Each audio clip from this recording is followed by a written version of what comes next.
भूत प्रेत और पितृ में अंतर। अक्सर लोग कम जानकारी होने की वजह से तीनों को एक ही समझने की गलती करते हैं, जबकि ऐसा बिल्कुल नहीं है। तीनों में अच्छा खासा फर्क होता है।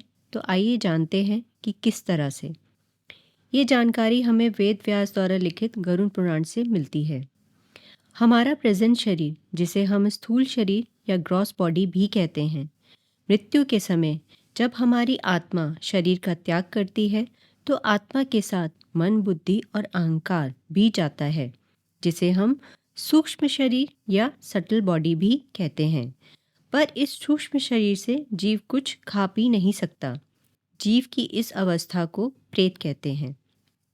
मरने के पश्चात जीवात्मा भूलोक यानी पृथ्वी से लेकर यमलोक तक की यात्रा 1 वर्ष में करती है।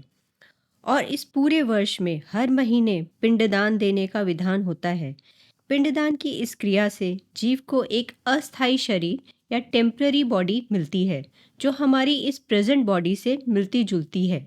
इस टेम्पररी बॉडी में सेंसेस भी होती हैं और जीव इस शरीर से खा पी भी सकता है। जब जीवात्मा इस शरीर को प्राप्त कर लेती है तो इसे पितृ कहते हैं। इस शरीर के साथ जीव यमराज के पितृलोक में प्रवेश करता है।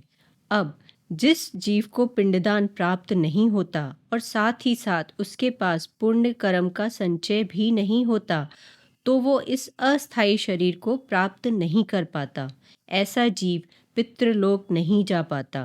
वह भूलोक या भुवरलोक में ही अटक जाता है। ऐसी अटकी हुई अवस्था को भूत कहते हैं।